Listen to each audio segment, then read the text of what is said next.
0244-260-789 or visit Litina Travel and Tours at Alisa Hotel, Northridge, Accra. Litina Travel and Tours, your business, your growth, your journey.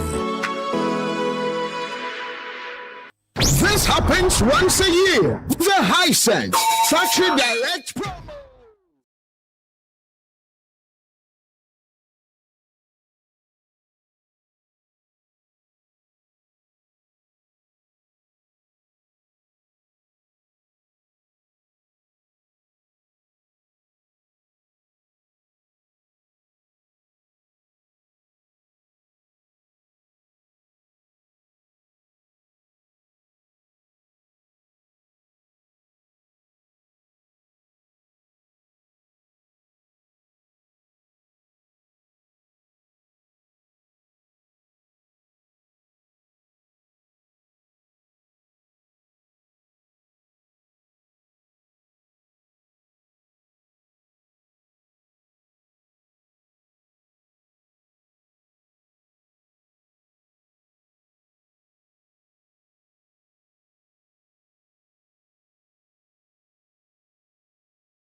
Welcome to Eyewitness News, coming to you live from our studios here in Accra. I am Sami Wiafi. Coming up on tonight's edition of the show. It cannot be any day by chance somebody giving him an opportunity at national or regional level and then thinks that he knows and so he wants to be regional secretary. It can be so. If I believe my regional secretary was delivering, I wouldn't put up myself to be the regional secretary. But I believe there's a lacuna in that sense of leadership that must be provided in strategy at the regional secretariat, leading operations into the elections. Opposition New Patriotic Party MPP votes to elect new regional officers across the country as part of the party's reorganization process. Tonight, we hear from the party and the preparations ahead of tomorrow and Sunday's election. Also coming up on Eyewitness News. In our candid opinion, we do not think this is feasible and suggest that the authorities reconsider their decision. So you see, what we want to let him know is that there are so many places he could send this 24-hour economy, but for him bringing it here, we are not supporting it because it won't happen. And why the stiff opposition to government 24-hour market that government intends to construct across the country, and the opposition that has greeted it. And later on, Ofasia Yeribi Member of Parliament Kojo Oponkruma takes on the Chief Justice over what he describes as selective justice during the legal break. Stay with us for the next 2 hours as we bring you all these stories and the latest in the world of business, as well as talk back where the views and opinions you express on the stories we bring you tonight on Eyewitness News are read out to you. You can do so by sending your WhatsApp messages to the number 0539 986 996, 0539 986 996. Send us your WhatsApp messages and read out to you during the talkback segment on Eyewitness News. Let's start with the opposition New Patriotic Party, the MPP, because this weekend is a big one. The party intends to elect regional executives across all 16 regions of the country. We'll be in the Ashanti region, the Western region, the Greater Accra region, the Eastern and other parts of the country to see preparations ahead of this election. This is the final lap where the party will later elect national officers on the 3rd of October 2026. Let's start from the Ashanti region. And Ashanti regional correspondent, our bureau chief, Hafiz Tijani, is joining us to give us an update on the regional election preparations and what should be expected tomorrow during the process. Hafiz, thank you very much for joining us. Run us through the preparations for tomorrow's election and the individuals who are contesting the race. Well, Sammy, so if you go to the Jubilee, the Kumasi Jubilee Park, which is the venue for the elections tomorrow, all is set because the party has decorated the Jubilee Park with its colors, and you see the aspirants already erected their billboards and also their posters and also the banners there to show you that the atmosphere has turned into an election atmosphere. So within the last 2 months, the candidates have been crisscrossing all the 47 constituencies in the Ashanti region to campaign and also meet delegates to send their messages to them and give them whatever they need to, like convincing messages, so they can vote for them in the Saturday's election, which is tomorrow. And just yesterday, we saw a meeting by the Electoral Commission, the leadership of the Electoral Commission in the Ashanti region, the election committee, as well as all the 34 aspirants who are vying to occupy the 11 available positions. They met them. They spelled out the rules of the game to them in terms of the do's and don'ts. You know, the Electoral Commission, which is supervising the election, has its rules. The election committee also has its rules. So the election committee, as well as the Electoral Commission, met all the aspirants. Today, we also saw a meeting between the police administration in the Ashanti region, the Electoral Commission officials, as well as the election committee, to know whatever security preparations has to be done, the concerns of the Electoral Commission, the concerns of the police, and the concerns of the election committee as far as the election is concerned. Talk of the venue, everything is set. The party mentioned that everything is set. They have secured all what they need to secure. We also observed today that the Electoral Commission began transporting some of the voting materials to the venue of the election where they are supposed to set up. The police have also begun deploying its barricade and also assured they are going to ensure that the security preparations and arrangements are done. So if you ask about the people who are contesting in this election, you know, I said already that there are 11 available positions for 34 of them who are contesting. But what is taking center stage is the chairmanship position. And then we have 2 people who are contesting that race. So Chairman Wontumi is not part of this race because he has declared his intentions to contest as a national chairman of the party. So that position was vacant. One person who declared his intentions, who had contested with Wontumi in the 2022 general election, Chairman Odinoho Kokuapia, he declared his intentions to contest, and party delegates thought that it was going to be a one-off election, maybe something that he was going unopposed. But just in the middle of the period, we had Kokofu, Henry Kobno Kokofu, who was the one-term member of parliament for the Bantama constituency, who has also held a position, a chairmanship position within the Bantama constituency. And he also served as the CEO of the EPA, the Environmental Protection Authority.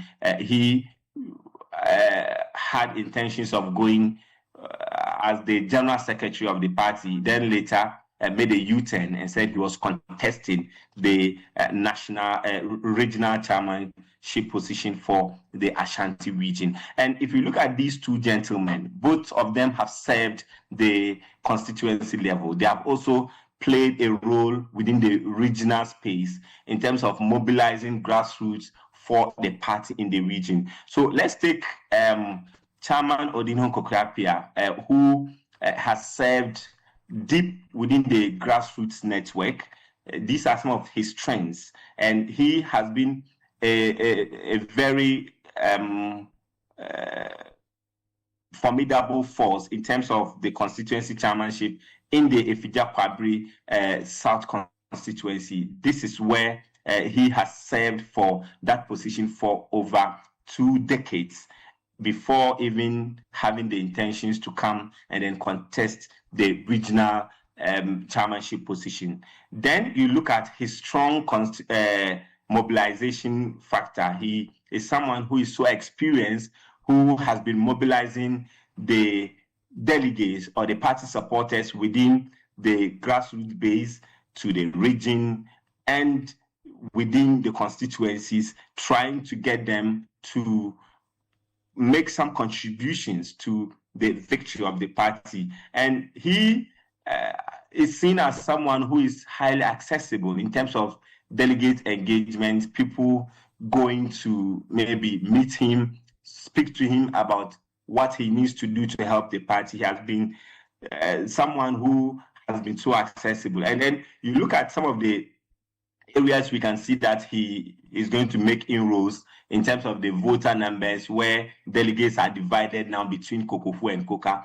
Koka is going to likely be sweeping the votes within the Efija areas because that's where he comes from. He has served in the constituency and he knows the nooks and crannies of the constituency, and parts of the constituency within the Kumasi, the greater Kumasi area. We already saw some of the former aspirants, parliamentary aspirants within these areas like the Old Tafu and other constituencies throwing their support for him. And these are, and he has worked close with some of these constituency executives, and then you expect that he's going to be getting some of the votes from them.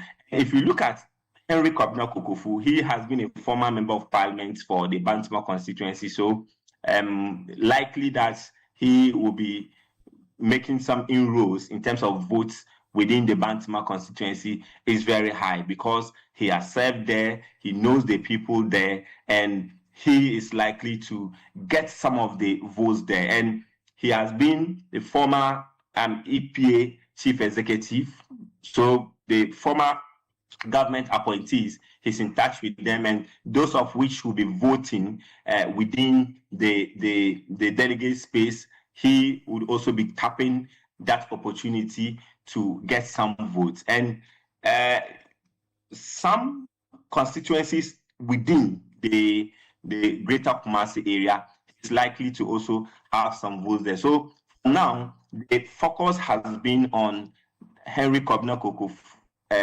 Kokofu and Chairman Odinu Kokuapia, who are taking center stage. But there are other interesting positions like the secretary position, like the organizer position, like the youth organizer position, which people have to look out for. And we have also the women organizer position. So let me go through the secretary position, where we have Paul Yando. He has served as the communication director of the party. He's the current communication director of the party, and he is going for the secretary position. And you know, Paul Yando has been someone who has been vocal, not only within the traditional media space, but also the social media, where he does his own things with the Ashanti regional minister. And even now we have the Ashanti regional minister going ahead to campaign for him and also raise some funds for him, which of course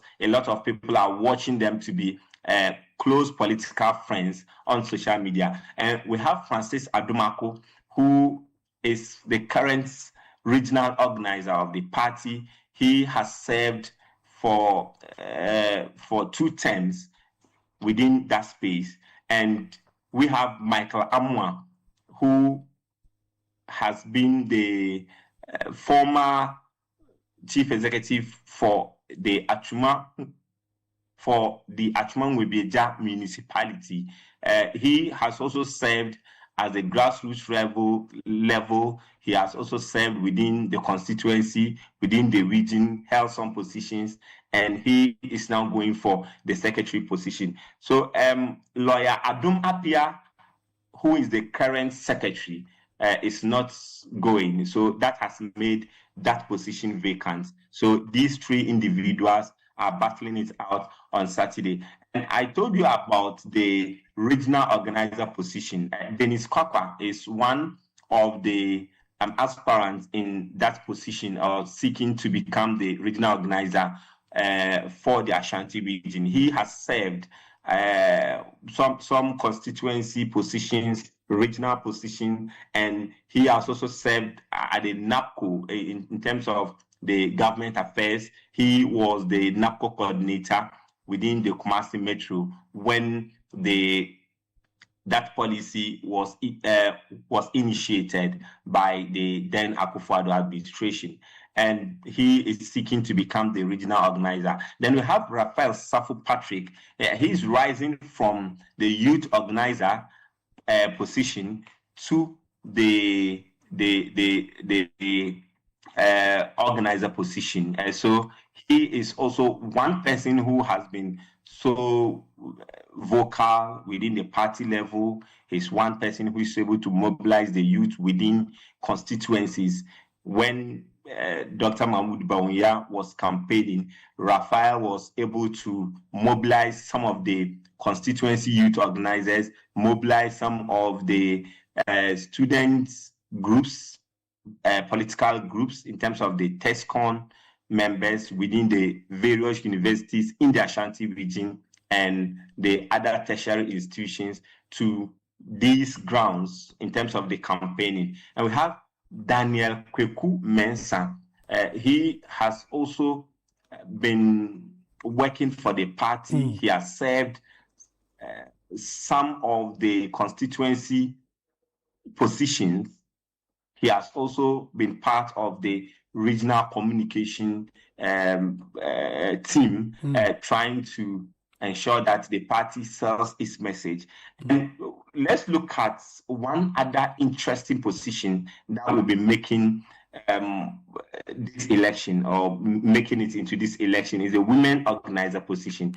We have Ophelia Prempe Kese. She has held some positions, constituency positions within the Subin constituency, and she is seeking to become the women organizer. And we have Victoria Nyako. She is the current second vice chairman or chairperson for the party, and she is going for the women organizer position now. Okay, so Hafiz, so tomorrow what we should look out for is the position of regional chairman. That's what we should all look out for. Exactly, that's where the focus is, Sami. Okay, Hafiz, thank you very much for your time. Hafiz Tijani is our Middle Belt Bureau Chief, giving us an update on the preparation and the individuals contesting the Ashanti regional positions for the NPP. As you're aware, the party will elect regional officers tomorrow. From the Ashanti region, let's move on to the Western region, and our Bureau Chief Akwesi Ejienim is also joining us to give us an update on the preparations and the individuals who have showed interest in contesting the various positions within the region. Kwesi, thank you very much for your time. Hafiz says in the Ashanti region, we should look out for the position of national chairman. That's where all the interest will be. In the Western region, is it also the regional chairmanship or some other position? Well, Sami, first of all, let me say that in the Western region, the exercise will actually be taking place tomorrow in the Ahanta West municipality, exactly at Agran Kwanta, the Kale Church premises. And we are expecting 29 candidates to participate or contest for the 11 available space. And in the region, I must say, if you look at the 29 people who are actually contesting for the 11 positions, 11 slots, only 5 out of them are incumbents. And so out of the 11 seats, we have only just 5 out of them who are actually incumbent. We are going to have more new faces to actually be elected into new offices. But to answer your question, in the Western region, where we are expecting to see a serious contest will be with the position of the secretary slots. The secretary position has two people, that is in the person of Kwesi Bonzo, who happens to be the former DCE for Lemble. In fact, a two-term DCE for Lemble and a four-term parliamentary candidate coming to actually contest the incumbent secretary in the person of Oketechi Amankwa Efrifa. Amankwa Efrifa is a very big figure in the Western region when it comes to the MPP's political activities. He happens to be the son of Ghana's former President, Lieutenant General Efrifa, Akwesi Amankwa Efrifa, and he is also an astute NPP figure over here. He's the immediate past. Before he became the secretary in the region, he was a former communication director. He also served as a regional secretary and even an assistant regional secretary position. So he served in several capacities. In the last administration, he was the national service coordinator. And so beyond the political positions that he's occupied, he's also served in several government offices. This contest is going to be very hot in the sense that when 30 people actually submitted their nomination and they went for vetting, it was only Kwesi Bonzo who was actually initially disqualified by the vetting committee. He appealed, and then he was actually given the slot cleared to actually contest. In fact, at a point, the incumbent secretary was actually receiving several congratulatory messages as going on a post until the appeal later cleared Kwesi Bonzo to actually come back and contest. So that is where we are likely to see a big contest. For the chairmanship position, we have the former chairman not contesting this time around. That is Indedisia. He served 2 terms, and this time around he's not coming. So we have 2 fresh figures coming in. That is the former regional organizer of the party and the former youth organizer of the party called Abdul Ganiu Mohammed. Ganiu is a very youthful person, very affable. He's basically the favorite of the youth. But we also have Ignatius Akwesi Efrifa, who is a former parliamentary candidate from Amenfi West and a patron of the party. He belongs to one of the old gangs in the party. And these are the 2 people we are going to see them contest for the chairmanship slot here in the Western region. When it comes to the first vice chairmanship position, we have Ignatius Attah-Mensah. Attah-Mensah was a former DC for Mpoho. In fact, he served 2 terms as a DC for Mpoho and is a very close associate of the former Western Regional Minister, Kwabena Chidaku-Mensah. In fact, in the 8 years, he was more than the vice or the deputy Western Regional Minister. He was always seen with the regional minister. So he moves with the big guns. And so he's very much known, and he's likely to make some waves when it comes to the vice chairmanship position. He is going into a contest with Mr. James Obin Jr. James Obin Jr. is a founding member of the Sikado Kitan constituency. He was a former constituency secretary. He later became former constituency chairman, and then he also served as the Secretary of the Metropolitan Assembly's NADMO coordinator in the last administration. So he's a party person. He served in government, and so we are going to see a battle for the first vice chairmanship position between Ignatius Attah-Mensah and James Obin, who are all very much known in the party. When it comes to the second vice chairmanship position, we have a very huge figure in the person of Abena Kwala. When you talk about MPP's women in the Western region, this name resonates. I mean, if you put the late Gladys Asma aside, this woman's name resonates when it comes to the women's affairs within the MPP in the Western region. Abena Kwala actually is the longest serving Western regional women's organizer. She served in several capacities, and today, this time around, she's moving from the women's affairs, targeting the vice chairmanship position of the slot. In the vice chairmanship slot, we have 3 people contesting. The other person is Monica Boadu, who is a former constituency women's organizer. And we have Francis Abeka Yanka, a former constituency organizer for the Pristia Huni Valley constituency, all coming to face Abena Kwala. But I must say, it looks like it is definitely going to tilt towards Abuna Kwala's direction because of how huge she is as a figure. Now, in the position of the treasurer, we have James Kenya Esiedu. James Kenya Esiedu has for a long time been a patron of the party as one of the elders in the Western region. And he's a household name in the whole of Sekeni Takoradi. He cut across the MDC and MPP because for a very long time, James Kenya, who is popularly known in Sekeni Takoradi as Jam K, has been producing school uniforms, sports kits for all the secondary schools around here. Everybody who attended secondary school in the Western region has definitely won something sporty from his company, and it's a household name. So he's very, very much known, and she's going into the treasurer position contest with Nana Adwoa Appiah. Nana Adwoa Appiah currently is the incumbent deputy secretary of the party, and so that is a contest that we are going to see with the treasurer position. On the organizer side, we have Amoabeng Echampong. Amoabeng Echampong is a former deputy youth organizer and then a former youth organizer of the party. He's currently the incumbent organizer of the party in the Western region, but he is being contested by Frederick Kranchi, a former DC of Amenfi West, and Simon Amoa, former constituency chairman of Jomoro.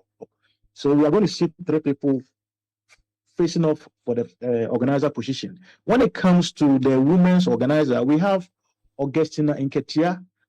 She is currently the incumbent financial secretary of the party, but she's eyeing the women's organizer position, and she's going to contest the incumbent women's organizer, who is in the person of Josephine Ya Odum. So that is the contest between two people for the women's organizer position. Now, let's look at the youth organizer. Youth organizer, we have Osadefo Etiakwao. Osadefo Etiakwao has a very unique character, story. He has actually contested for this position in the last two contests. So this would be his third contest seeking to become the youth organizer of the party over here. And then beside him, we have Osadefo has also served as a former TESCON president for Takratarika University, and he served in other capacities of the party. He's going to face off three other people, that is Prince Kuntu Blankson, a nurse and a former polling station. We have Frederick Kuma, a former polling station, also coming in. And then we have Wedi Augustine Mela, a former TESCON presidential candidate, all pushing for the youth organizer position. When it comes to the national organizer position, we have the incumbents being Alhaji Labib Imam Ali. He has been there since 2018, and he is going to be contested by Adam Harun Ahmed, who happens to be a former Efia constituency national chairman, who is also pushing to become the regional constituency national organizer. So when it comes to the communications director position of the Western region, we have the incumbent going again, that is Issa Fuseni. Issa Fuseni has been there, and he's going to see a contest from Emmanuel Akwa Issa. Emmanuel Akwa Issa was once the regional communications director, and she left the communication space to go to contest in other positions in the past elections, but he failed in all that attempt. So he has come back to contest for his original area of communication. So he'll be trying to take the position back from the current incumbent communications director for the region, that's Issa Fuseni. And there's another person called David Attah-Mensah. He's a social media activist in the region who is also contesting for the position. The last one that I want to touch on is the position of the deputy regional secretary. We have Malik Botri. Malik Botri was the Maslok regional boss in the last administration. He's also very close to the regional minister. And we have Lawrence Kojo Appiah Techi, a former constituency secretary of Pristia, also in that race, and then Thomas Amoa and Anthony Arnold. So in the Western region, this is the picture of who and who are actually going to contest in the Saturday's exercise that we are expecting 373 delegates to actually vote to see who has to be where at the end of the day. Akwesi, thank you very much for your time. Thank you for that detailed report. Akwesi Enimeje is our Western Regional Bureau Chief, giving us an update on the preparation for the MPP regional elections in the Western region and the various aspirants or individuals contesting the various positions in the party for tomorrow's MPP regional elections in the Western region. Now, away from the West, let's come to the Greater Accra region, because in studio we have Mr. Ebenezer Doku, who is a member of the Greater Accra MPP Elections Committee and the former MC for the Adentan Municipal Assembly. But before we come to him, the contest for General Secretary for the MPP in the region is one that has come up for discussion, because the incumbent regional secretary, which is Parker Odola, is being challenged by an individual known as Emmanuel Clottey. This will be the second time he is contesting for this particular position, because the last time he was unlucky, and he's hoping that this time round he's going to be lucky and unseat the incumbent regional secretary in the Greater Accra region. He's also joining us to tell us why this time round delegates of the MPP should give him the nod to become the regional secretary of the MPP in the Greater Accra region. Mr. Clottey, thank you very much for your time. This will be the second time you are contesting. What makes you think that this time around luck will shine on you? But the records show, beyond luck, I believe there's more grace. But the records show that we need change in how Greater Accra NPP is being run. That's why I have a lot of hope, and the delegates have resonated their hopes to make sure there's a change for things to run the better. So I'm poised for that. You think currently things are not done properly and you can make things work properly in the Greater Accra region? Perfectly so.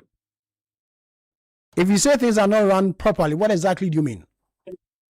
You can't run a regional secretariat without strategy. You can't go into 2 elections without strategy and a tactical implementation to make that happen. You can't take 20. I'm listening to you, Mr. Clottey. To about 5 seats now as we speak, and don't expect there to be a change in the way things are run. If you check the grassroots of the party, they made a very resounding call in the character or the formation of constituency executives as we have it now. And you check that the attrition rate has been very high. It brought a lot more new executives to come and change the way things are run at the constituency level. And I believe it's not going to be different when it comes to the regional level, because the party needs to reorganize itself, refocus, and do things differently than we used to do. Mr. Clottey, the Greater Accra region, on the back of the MPP's last performance in the election, did poorly. What do you think you can do to change the fortunes of the party? Because you have said that from 21 seats to 14 to 5, it keeps going down. What differently are you going to do to make the Greater Accra region attractive to the MPP?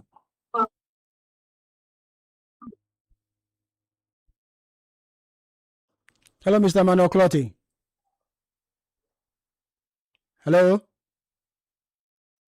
I'm afraid the line hushed up. We'll try and raise Mr. Clottey back on to tell us the strategy for him going into. Clottey, they can confirm to you that Nik Clottey is coming with some good strategies and a new sense of focus and direction on how he believes the region should be able to run. Because as the regional secretary, you come in as the head of strategy. You also come in as the director of operations to be able to run the party and steer the electoral affairs of the party into electoral victory. It is under the secretariat that both the organizational wing and the operational wings function. And they had not seen that display of dexterity or how to actually deploy the energies of the various wings of the party and its operations into electoral victory. So they believe things are going to be done differently under my watch. I've proven to them beyond all reasonable doubts that I don't have just the educational capacity, but also the technical capacity to be able to carry out this agenda going into the 2028 elections. So I believe the delegates are going to make the choice in the best interest of the new patriotic party in the Greater Accra region. And how are delegates receiving this message from you? Highly spirited. And I was encouraged by the enthusiasm, exerted or shown, displayed during the reorganization, right from the grassroots level all the way to the constituency level. Even after loss, and it's about 2 years now, we should say, people are not laying back. They are very encouraged. They are very poised we want to see things done differently going into the 2028 election. And I believe I also take that inspiration from that reinvigoration that we're seeing. And we're not going to bring the tempo down. We're going to keep the tempo up so that things change also at the regional secretariat level, so we can be able to steer the party in the region into victory ways come 2028. Mr. Clotty, thank you very much for your time. Emmanuel Clotty, aspiring Greater Accra Regional Secretary of the New Patriotic Party. The incumbent Regional Secretary, which is Odolai Parker, had agreed to speak to us, but as we speak now, my producers are unable to raise him on the telephone line. When we are able, or we are successful to raise him on the telephone line, we will speak to him as well. He had agreed to speak to us. He had agreed with our producers to also speak to us on this platform for tomorrow's election. But as of now, we are unable to reach him. But then, just a few days ago, he was addressing delegates in the Greater Accra region why he should be retained as the regional secretary for the party. I have been regional secretary for 2 terms. So some of you have been constituency secretary for 2 terms. Some even started as assistants, some started as communication officers. It is my wish, some started as youth organizers. It is my wish that we will be climbing the political ladder to the regional and the national level. Because I keep on saying that politics is more like you are in the classroom. You just don't come and then start at upper primary. You have to start at nursery. All of us out, I will be glad to see another constituency secretary replacing me. It cannot be any day by chance somebody giving him an opportunity at national or regional level and then thinks that he knows and so he wants to be regional secretary. It can be so. And that is why there are some few people who have come and shown interest to contest at the regional level. When they meet you, I tell them, go and start from the constituency level. Go and learn before you come to the regional level.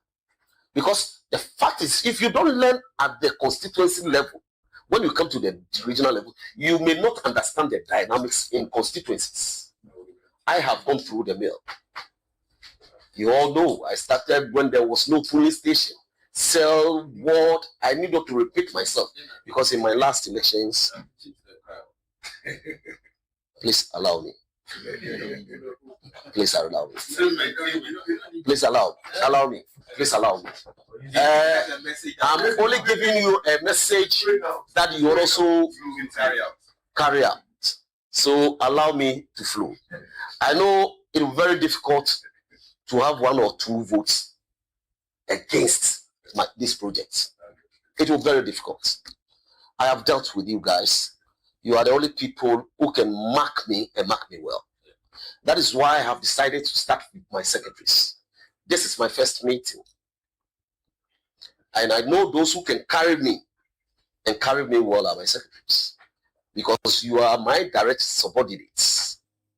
That's Parker Odola. He's the incumbent Greater Accra Regional Secretary of the New Patriotic Party, interacting with some constituency secretaries some days ago as he campaigns to be retained as the Greater Accra Regional Secretary of the New Patriotic Party. We still stay with the Greater Accra region because Mr. Ebenezer Doku, who is a member of the Greater Accra MPP Elections Committee and the former MC for Denton Municipality, has joined us to have a conversation about the preparation for the elections tomorrow. How many delegates should we expect?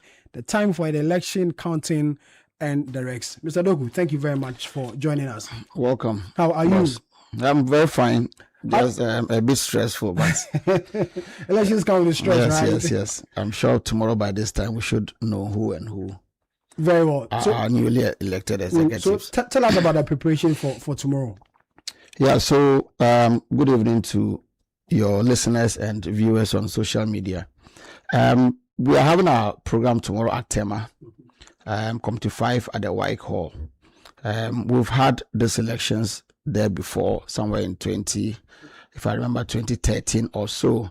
And so we are only going back to where we began some years ago. Tema is buzzing as we speak. For the elections committee, we have put in every measure in place to make sure we have a very successful program tomorrow. We've had series of meetings with candidates or their reps or agents. Yesterday, we met the regional police commander and his team together with aspirants and made the ballot papers available to the EC and the police in the presence of all candidates or their reps.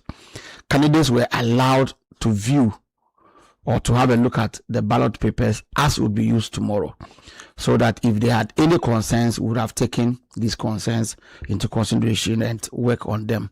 Everyone is satisfied with it. We are having 733 delegates appearing tomorrow to vote for 36 or 35.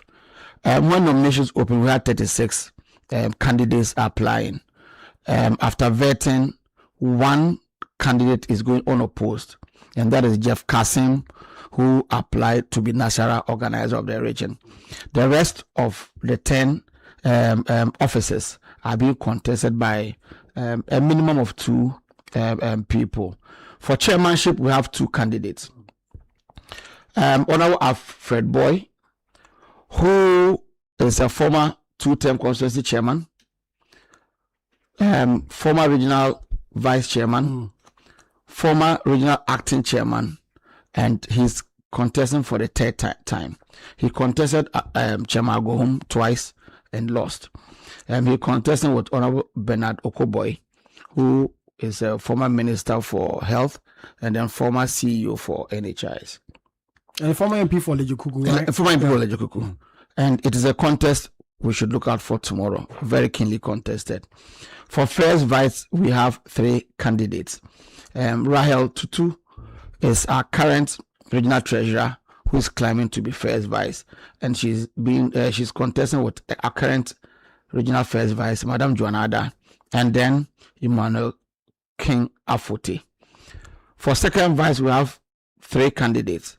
Kofi Bella, who is former MC for Avle North. Peter Van P, who contested the last time for second vice, unfortunately he didn't make it. He's coming back again.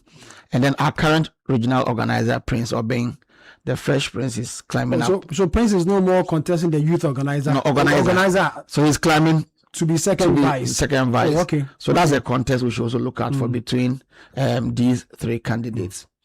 For secretaryship, like you know, and like we have all heard, Clote contested with Parker the last time, and Parker won. They are going into battle for the 2nd time, and this time it looks interesting. So let's watch out for that position as well. Deputy secretary, we have 4 candidates, 5 candidates rather. 5. I mean, it's the office with the highest number of candidates.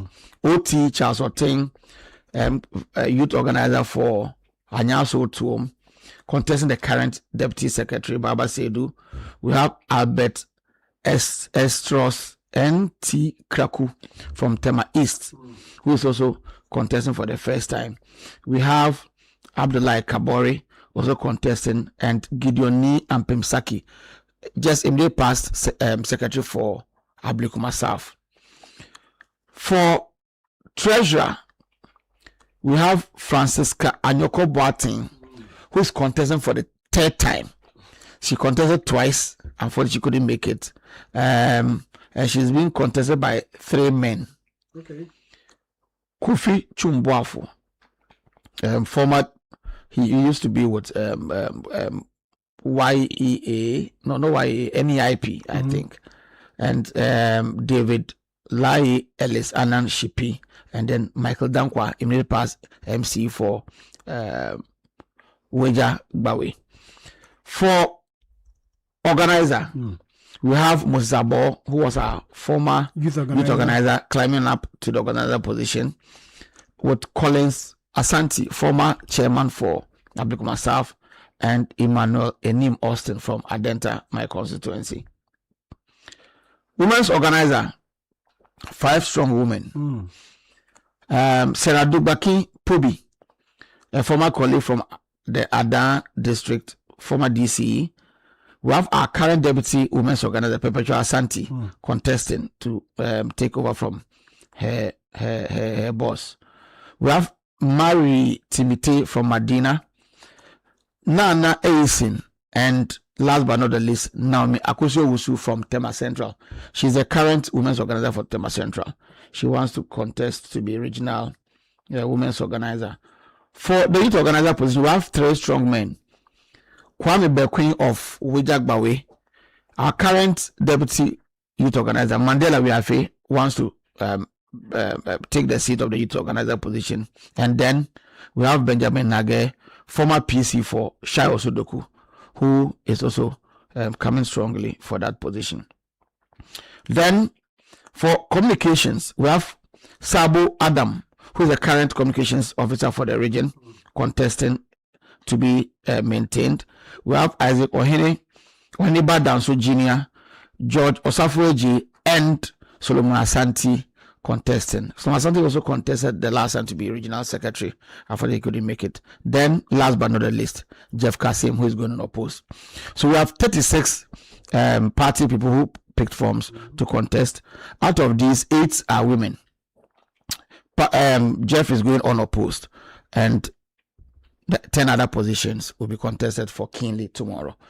Okay, so you say delegates total 733 people are coming to vote. Yes. What time is the election starting and what time is it ending? And then are you counting mainly as voting ends? Is that going to be the process? Yes. Tomorrow, so we have 2 centers mounted, and so the region has been divided into 2. The consensus coming from the Dangbe zone together with some other, but we'll share these zones with the delegates as they appear. We are starting at 8 a.m. at the Tema White Hall, and voting ends exactly at 2 p.m. After this, we'll sort and count, declare, and then we'll swear in all those who have won. Right there. Yes. Then work begins right after that. Earlier, you spoke about your meeting with the regional security. Yes. How's the security arrangement? So we have security tightly being taken care of by the Tema Regional Police Commander, Mr. Siedu. We have 700 delegates, and we have minimum 400 policemen. So mapping about 3 to 2 mapping. We want to have a very peaceful elections, and so we are asking the contestants that they should not come with bodyguards. We don't want to have issues with a candidate having people following him into the inner perimeter. We are crediting supporters can't be there. They can be there. That's why we are saying that we are giving all aspirants a minimum of 3 observer accreditation, so that you can have 1 or 2 people following you, but certainly not a crowd, because you see some of these people, when they follow, are those who create the problems for us at our various election centers. We want to have a very peaceful election, so don't come with many people following you. We know some aspirants will need people to follow them, give them that moral support, but as 1 or 2 people will be fine. I mean, the police are there to give each and every one protection. So we expect to have a very peaceful election. The EC are also poised tomorrow to give us a very peaceful election. We are asking each aspirant to have an agent so that we can all see what is happening at the center tomorrow. When we are done, we all say, yes, the election was free, fair, and everyone will accept the results as we would have it tomorrow. What if not everybody accepts the results? What will be the process to challenge an outcome of an election or a particular contest that the person is not satisfied with? So it will depend on the issue at stake.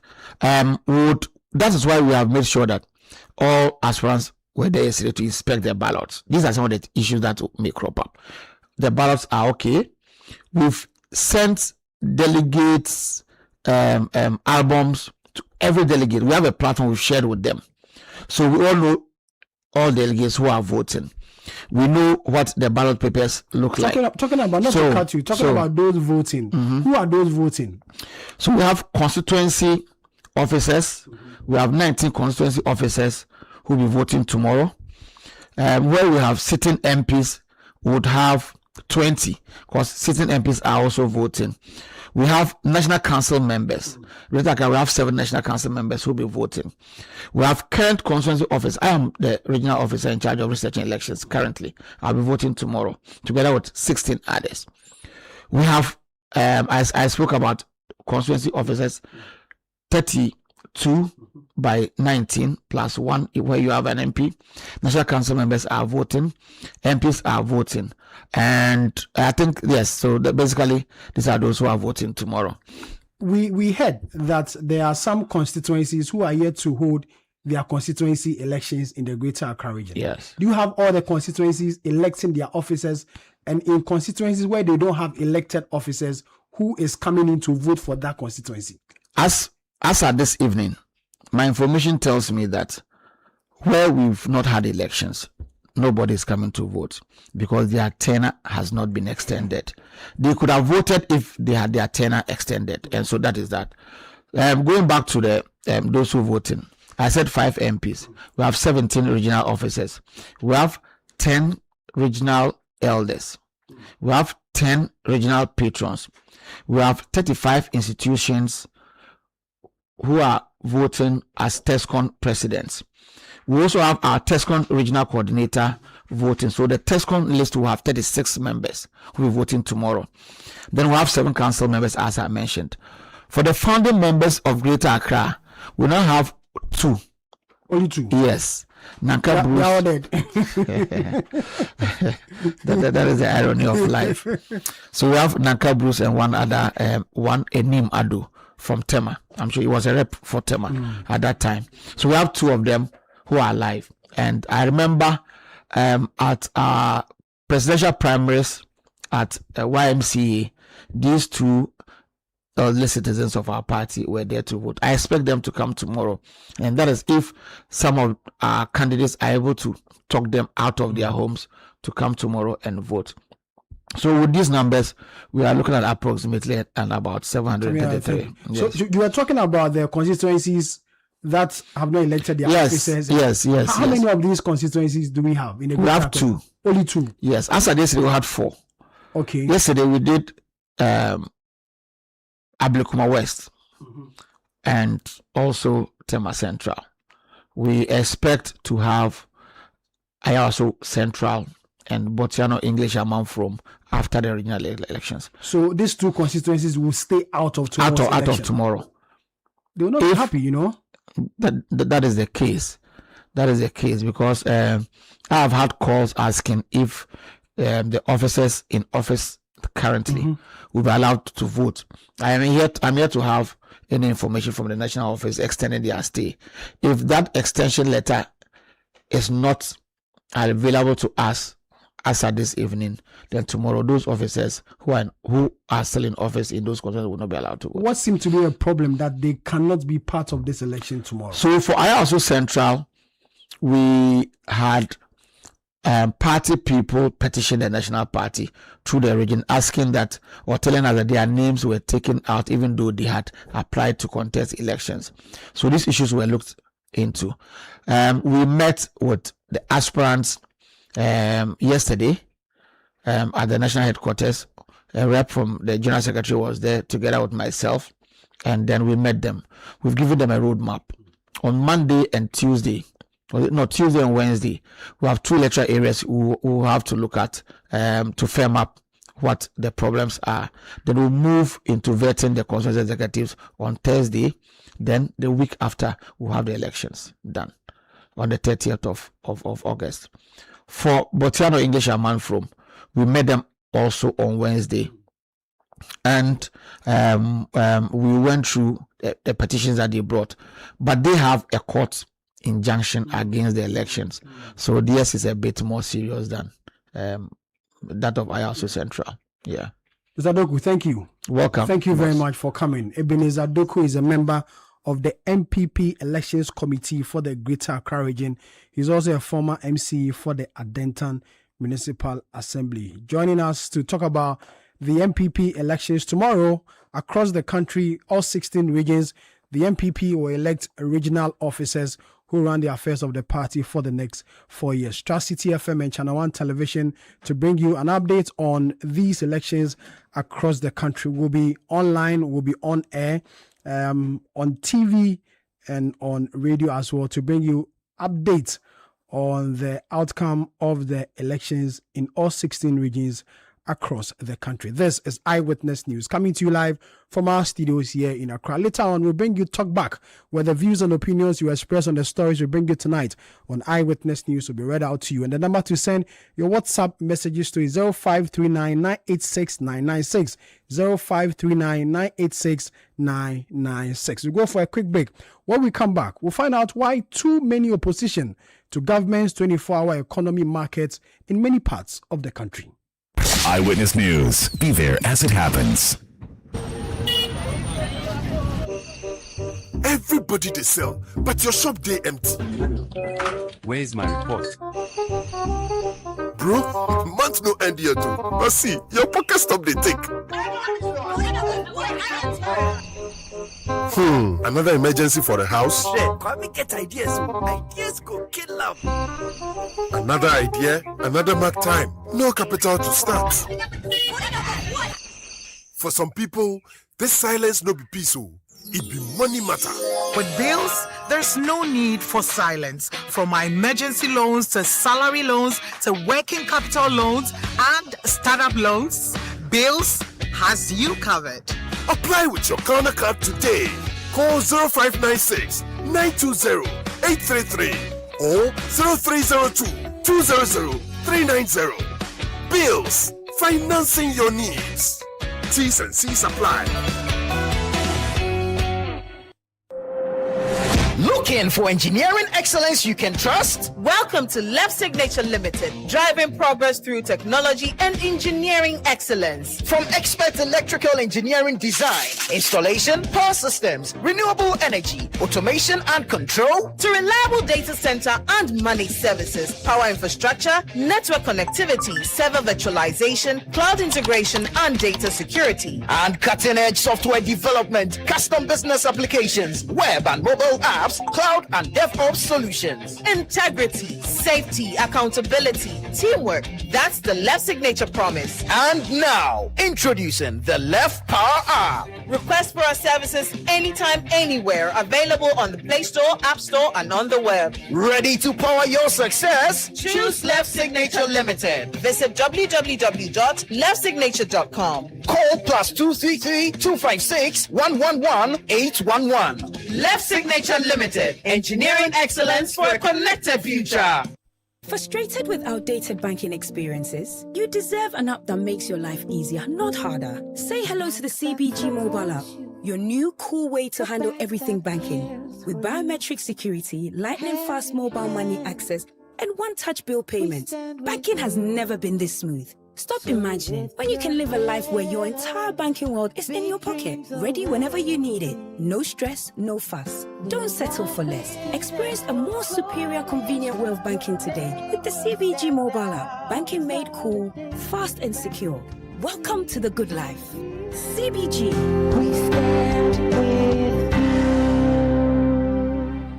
North Shore Apparel. Northern Ghana is making history. The Ghana Exim Bank and North Shore Apro Ghana Limited proudly invite you to the official opening of Phase 1 of the North Shore Apro Hub, a wholly Ghanaian-owned Apro manufacturing enterprise under the 24-hour economy initiative. Funded by the Ghana Exim Bank and partners, this landmark project will create 3,000 jobs at commissioning and up to 10,000 jobs at full operation. His Excellency, the President, John Dramani Mahama, will officially commission the facility, joined by the Minister for Trade, Agribusiness and Industry, Elizabeth Ofosu-Ejari, and the Chief Executive of the Ghana Exim Bank, Sylvester Adinam-Mensah. Date, Friday 28 August 2026. Time, 12 noon. Venue, North Shore Apro Hub, Sabalugu, near Tamale in the Northern region. Join us as we celebrate Ghanaian enterprise, job creation, and a bold step towards industrial transformation.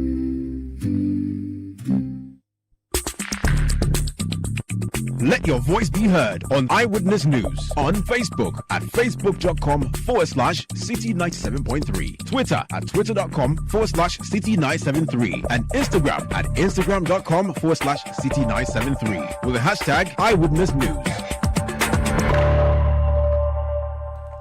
Yeah, welcome back. This is Eyewitness News coming to you live from our studios here in Accra. Remember, Eyewitness News is also live on our affiliates across the country. In the Western region, we are live on Beach 105.5 FM and Sky 93.5 FM, both in Takrady.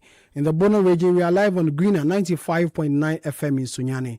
In the Afro region, hear us on Hammers Radio 106.5 FM in Goso.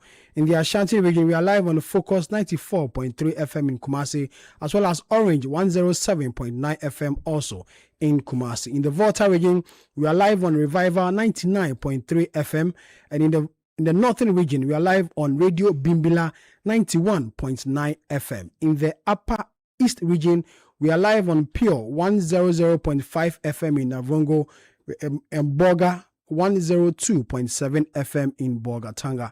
In the Upper West region, we are live on Tonson 97.3 FM in Wa. You can join the conversation with your WhatsApp message, and the number to send it to is 0539-986-996.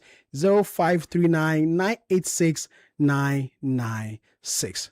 Let's do some other stories, because in recent times, we've seen stiff opposition to government's proposed 24-hour economy market in many parts of the country.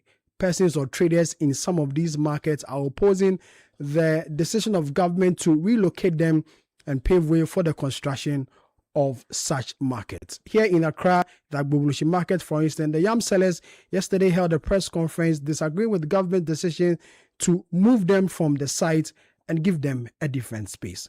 In our candid opinion, we do not think this is feasible and suggest that the authorities reconsider their decision. So you see, so what we want to let him know is that there are so many places he could send this 24-hour economy, but for him bringing it here, we are not supporting it because it won't happen. These are sellers or yam sellers at the Kokomba market in the Agbogboshi area here in the Greater Accra region. And that's not the only place where we have seen or heard opposition to the construction of the 24-hour economy market in many parts of the country. Why the stiff opposition?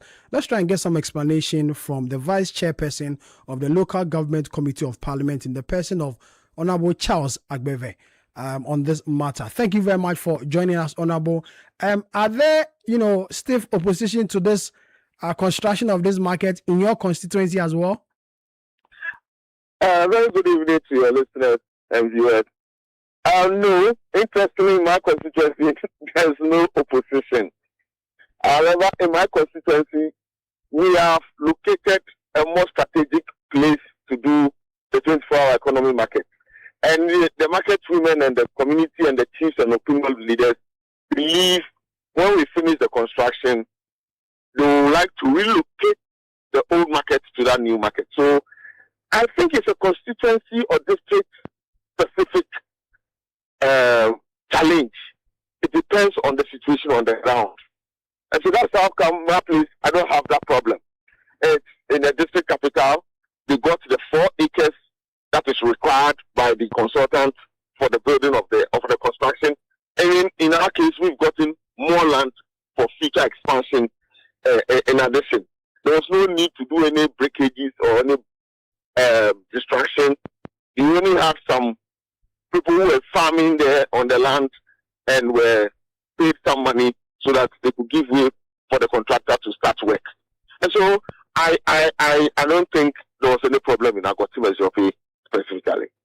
But I'm sure you had reports in other parts of the country and why people are opposing it. As a vice chair of the committee, what have you heard as to the reason why many people or some constituencies or some districts may want to oppose such a project? Thank you very much. If you recall, the committee, the Select Committee on Local Government, led by the chairperson, Honorable Queen Star, led our committee to visit certain regions. We were in the Western region last year, and this year Central region. And part to find out the challenges with respect to trying to get one, the land for the 24-hour economy. Was the land ideal? Was it a marshy area, or was it approved for the construction? If we were going to break down buildings, what were the engagements that were done? And when we went to Takrade, we saw the challenge there. We were actually going to pull down some new buildings, and the committee members said no. So they showed us another site that we thought was ideal. So the old site was an existing market, and the market went up in arms that no way. So we realized that and advised the MC and the various stakeholders to engage more. The second place they showed us we thought will be better and ideal and will not bring about these challenges. When we go to Central Region, in Infantiman, it was hell. It was, in fact, it was crossfire between the market women and the assembly authorities. Finally, we managed to cool tempers for them to engage. So it is true. When we went to Shwebu, the same thing. When we got to Aguna East, it was calm because they had engaged and agreed on where to put it. We also met some DCs from Greater Accra as part of our oversight work to find out how things are going on in their constituencies. In Accra, the challenge was the availability of land. Most of the assemblies don't have the land. In Ayawaso East, for instance, the DC made us aware that he cannot get the 4 acres. So we, together with the MP, have decided on a 1.9 acre land that they will use. And instead, we will do it a high-rise building, do underground car parks, and part of the high-rise building, for the open floor, will be part of the market. And so we understand the challenges on the ground, but we've however asked the assemblies to engage key stakeholders, not get to the point where they will be doing press conferences and demonstrations. So it could be, as you are saying, that it could be lack of consultation. That's why we are seeing this pushback from the residents of these districts. Yes, I believe we need to deepen the consultation. It could be there, we could have started, but it will not be enough. And so deeper consultations will be needed. And I will encourage some of these young businessmen and women and some markets where they are having challenges, they could petition Parliament, they could petition the local government minister to look into these things for them. Because, honestly speaking, the powers to locate the market and to hand over the documents to the consultant is in the hands of the assembly. The local government ministry has no hand in it. And so if the assembly is having challenges, I also think they should engage their mother ministry. But the argument I've also heard people, make is that if a district has a market, already functioning market, and you want to, pull it down or construct another one for this 24-hour economy market, there'll be reason. Others will also say that, why don't you use that money that you use in constructing a new one to more or less renovate the existing one, which may be in a deplorable state, for them to still do their business there, instead of constructing a new one altogether, move them from the current site and go and do it in a different place. What about people who make those arguments? I will agree with some of the arguments, but you see, let's be honest. Every, you and I know of the recent state of fires in our market. It is because of the design and structures we put up in these markets. We need to go away from these issues of fire in the market, non-availability of simple infrastructure like toilets and other things. And so modernizing our market is bringing in this 24-hour economy market thing. Honestly speaking, I share the arguments these people put across. But let's look at the other side. Where One simple fire, then everything is lost. You cannot get back what you've lost. And so I would rather appeal that let's engage more. Let's understand the policy. Let's embrace it and make it something we can own together. The challenges are always been they take us from the market and they finish building it. We will not get stores in it. It should be part of the engagement.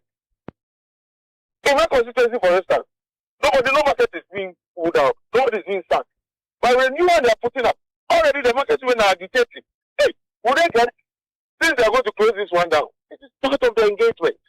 So everybody who has a store there is registered.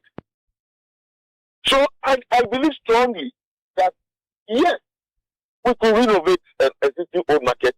We could do something about it. But even now, this market are not fit for purpose. Okay, there are no roots. Okay. That NFU enter. But the new ones have these taken into consideration. They've all been taken care of. And that's why I will engage. I will ask that we further engage and explain. Further engagement. Yes. Okay. I'll be glad if you could just hold on for me. Also joining us is Mr. John Darko. He's a member of parliament for the Swame constituency and also a member of the local government committee, but he's on the minority side. Honorable Darko, thank you very much for joining us. What do you know is causing this opposition from residents in the various districts across the country, not all, maybe major parts, resisting this 24-hour economy market that the government is constructing? As a member of the committee, what do you know could be the reason? According to Honorable Agweve, the argument could be that lack of consultation. From your side, what do you think may be the other reason for this stiff opposition? Yes, thank you very much. And good evening to my brother, Charles. I think that he missed the point. It's not lack of consultation, so to say. The whole policy of 24-hour market is a poorly thought through policy. My brothers on the other side did not think through this well. Let me tell you what. The whole 24-hour economy market came after they won the election. And they realized that there's nothing they could do. They could not implement the so-called 24-hour economy. You remember, during the campaign, they said that they were going to establish 24-hour economy where one job would be done by 3 people. Okay, that Samija and Few will go from 8 to 5, and Charles Agbeve will go from 5 to or 6 to 12, and maybe Haruna Idrusu will also go from 12 a.m. to 6 a.m. That's what they told us. That one job will be done by 3 people. Now, it was just a catchy campaign message for them, but it was not thought through. There's nothing that they plan to make this possible. So when they won power, they did not know what to do. So, and I'm telling you, somebody just came with an idea, okay, why don't we establish a market called 24-hour economy markets? And that is why I believe that when we say this government has deceived the people of Ghana, it makes so much sense. Now we are in the second year of the administration, or we are going to the second year because a year and a half. There's nobody in this country who is doing a second shift or a third shift. The RTT is not doing third shift. Sami Jemfi is not doing second shift. Charles Agbeve is not doing first shift. So we don't have 24-hour economy in the country, and they are pulling down markets. And so people are angry because you come to my area and you come and pull down my market where you have bigger lands to build new markets. You come and pull down an old market to establish a so-called 24-hour economy market. Now, let me tell you, in the particular example, Zebila, you know, Zebila is in the northern region, right? They are pulling a school which it has been there for over 60 years. I think Zebila should be in the upper east region. Upper east, yes. Zebila is in the upper east. They are pulling down a school which has been in the constituency for over 60 years to build a so-called 24-hour economy. When we have vast stretches of land in Zebila, you go to Upper West, they are pulling down primary schools. You know, the primary school attended by one of the Supreme Court judges. the stiff opposition. But these people, they say that the Ghanaians have voted for them, so they can do any and everything they want. They don't believe that there are any repercussions for any of the things they are doing. So they are not just pulling down markets, they are pulling down schools to build a so-called 24-hour economy. And when you ask them, they will tell you that this one will operate 24 hours. The question is, why are you not operating the current ones on the 24-hour basis? Are you telling me that when you go to Zebula in the middle of the night at 1 a.m., you can go there and buy more money or Kobe? So you see, this government is bereft of ideas. And what they are doing is just to destroy the people of Ghana. And that is what I can say. So this one, it's not about lack of consultation. It is just because they haven't thought through this so-called 24-hour economy. They just decided to build markets. Look, come to Swami. We didn't even have a land. And I don't know how this happened. A market got burnt down, and that is what they are using. In fact, when you come to Swami, there is no place to build new markets. Okay? And by whatever means, a market burns down, and that's what we are using to build the so-called 24-hour economy market. Now, you ask yourself, if government has money to do these things, you have to go to every district or community and ask them what they need. When we come to Swami, we don't need, until that market got bent, we didn't need a market. And I'm sure when you go to other constituencies, what they need is not market. You could have used this money to finish the Agenda 11 hospitals. You are asking yourself, selling Kobe or tomatoes in the night, or going to hospital in the night, which one do you prefer? When you are sick in the night, you want to attend a hospital which is closer to your home. And that is why the previous government established this Agenda 11 hospital across the length and breadth of the country. This government has abandoned them and spending so much money to build this 24-hour economy market. Look, I can tell you, the reason why they don't want to build on new lands is that they feel that when they build on a new place, people won't come. So they are converting old markets. And this is what they are going to do. They are converting old markets where there are people there. That is why they want to pull down the market there so that they will build, and the people will be there. So somebody will go there at 6 or 7 p.m. and go and take a picture that you see 24-hour economy market. We are working in the night. This government is just, they are just engaging in settings. We need to put them out. We have better use of our money than to build these so-called 24-hour economy markets across the length and breadth of the country. That's not what we need. Okay, Mr. Arako, just hold on.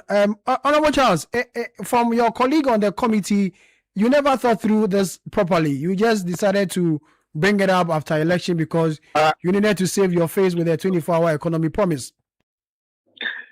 I'm not surprised, John. I know John will come up from this angle, and because that has been the argument of the minority all the time. The truth of the matter is, it was well thought out. I disagree with John. Look, our manifesto talks about 24-hour economy. And part of the 24-hour economy is a market. You can't run an economy without a market. And when you are doing 24-hour economy, the mainstay of that policy is production. It's production.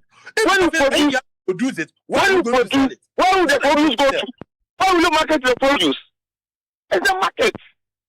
And so, honestly speaking, it is part of the economy, the 24-hour economy policy. We have developed the policy. We brought it to Parliament. We have established an authority that will oversee this. And it's all part of the process. So, John should relax. He should wait. The 133 will come out soon. Very soon, the good people of Samuel will get a lot of jobs. But on a more serious note, I agree with him when it comes to we need to be careful what structures we are pulling down. A 70-year-old school was actually in Wa, where the Venerable Supreme Court Justice Yoni Kulendi attended. But when we investigated and found out what happened, the owner of the land, who is the overlord of that area, the chief, he don't give the permission. He was consulted. He said, "Oh, put the market here." And so consultation was done. Of course, it is going to go against a 70-year-old school. How do we establish? How do we reconcile this? If that's what the people want and the chiefs want, you don't challenge it. And so that's why I didn't mention this example, because proper consultation was done, proper engagement was done. even though it led to a breaking down of a 70-year-old school, which I don't support. But once the chief says, wow, this market here, it's a local dynamic issue. It's a local issue that was solved locally. So I would rather encourage my colleague that let's put our ideas together and let's help the 24-hour economy market to thrive. The markets we have now are not fit for purpose. Let's be honest. If visit these markets, they are prone to fire outbreaks. They don't have the necessary facilities to operate. We are bringing in, we are modernizing our market. Let's encourage this. Let's modernize. Let our people wake up, go to market, feel safe, feel comfortable, and know that when they live there, the place will not burn down. When they live there, their items will be safe.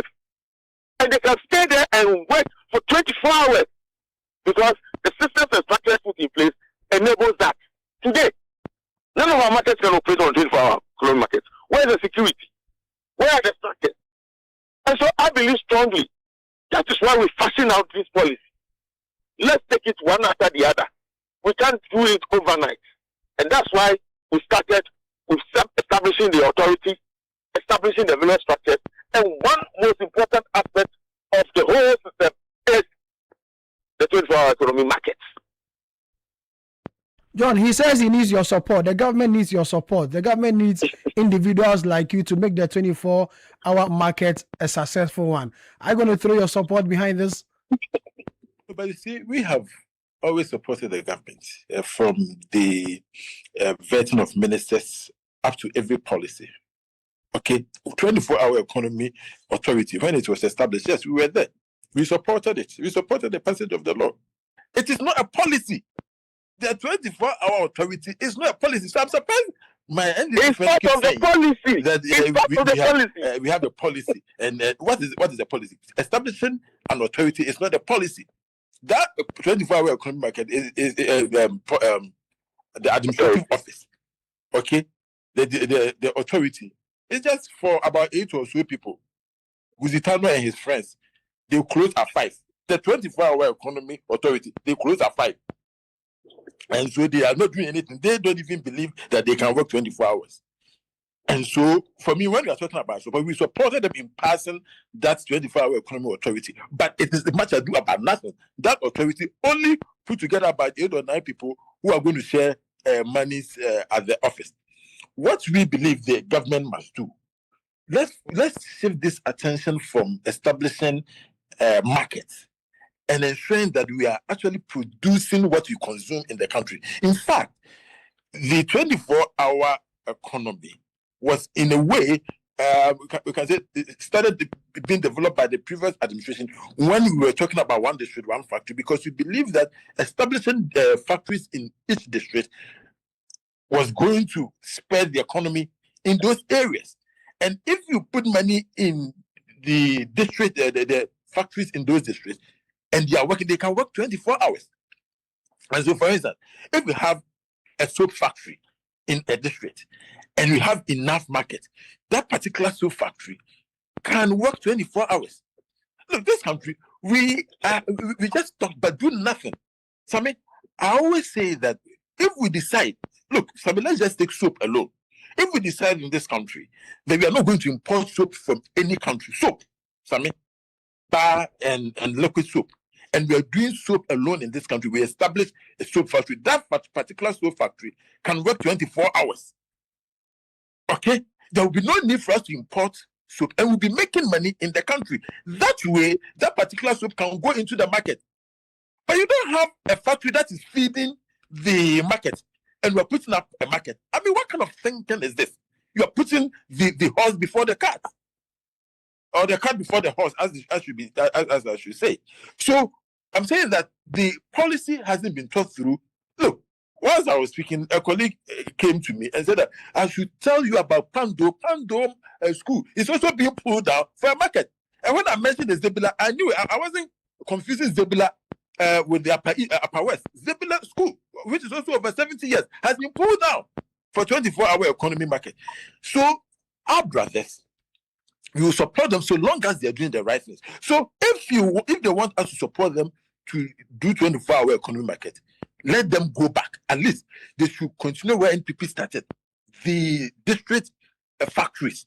Okay, how do we make it better? We should be able to produce enough water to export out of this country. But what is happening? We are destroying our water bodies. Now, when you go to the country, all over, Galamsey has taken over. How do you produce water 24 hours to sell into a 24-hour economy when you have destroyed all the water bodies? That is what they should be tackling. Galamsey has now become the order of the day. Now, Regis did not know Galamsey. Okay, now Galamsey has taken over the region. John, we are talking about 24-hour economy market, no Galamsey. But they are so interconnected. And I'm saying that to be able to get a functional 24-hour economy market, you need to have a 24-hour economy company that is producing goods. And I'm saying that to be able to, and I give an example, that we should be able to produce water 24 hours and export outside the country. But our water bodies are being destroyed by Galamsey. Okay. So it is really protected. Okay, point well made. Galamsey, which is being supported by this government, the president says he knows people who are engaged in Galamsey. His people are engaged. John, point well made. Thank you very much for your time. John Darko, Member of Parliament for the Swame constituency and a member of the local government committee. Also earlier, you heard Charles Agbeve, who is the vice chair of the local government committee of Parliament. Gentlemen, thank you very much for your time. This is Eyewitness News coming to you live from our studios here in Accra. If you haven't sent your WhatsApp messages yet, I encourage you to do so. The number to send it to is 0539-986-996. 0539-986-996. We'll read them out during the talkback segment on Eyewitness News. We'll go for a quick break. When we come back, we have more stories. Eyewitness News. Be there as it happens.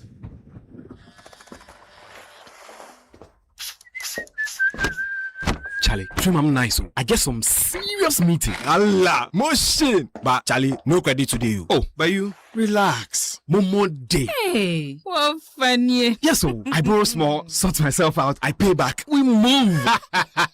Spot there. Ah, Charlie, you sure say you dey pay back? Yes, so that anytime somebody else they need them, Momo day. Be like I can't borrow some more. Hey, you this boy. Don't go there and disgrace yourself. Allah motion. Responsible borrowing be the real flexo for today's needs and tomorrow's dreams. Borrow, sort them, pay back. Momo day.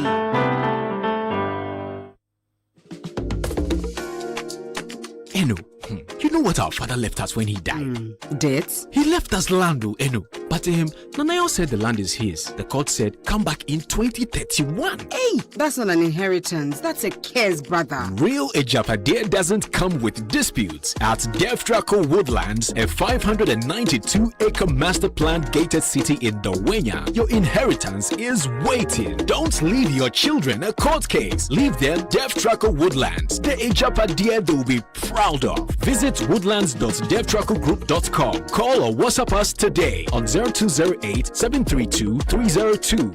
Kofi, I think we need to call them. Deftraco Woodlands, where your roots run deep.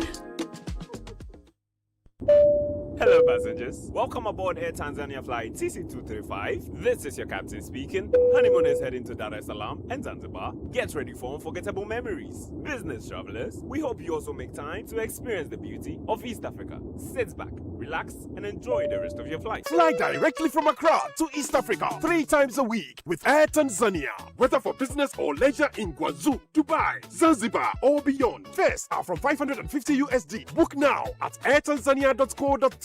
Call 0270-264-200 or visit our office adjacent to the airport post office. Transport your goods and services in Africa and beyond only with Air Tanzania. Air Tanzania, the wings of Kilimanjaro. You know that feeling when you're getting ready for work. Your shirt is still crumpled and the iron is just starting to warm up. Or you're late for the wedding and now about to blow dry your hair. Or you have just stocked up meat for the cold store and then suddenly, light off. Life just keeps getting paused. But what if your roof, yes, your roof, could keep things running in your homes and businesses? With EcoBank ASAP, you can switch to solar now by getting a loan to buy solar power systems with no upfront cost and easy repayment. Power your life through EcoBank's vetted solar vendors and lower your power bills over time. Take back your power with EcoBank ASAP. EcoBank, the Pan-African Bank.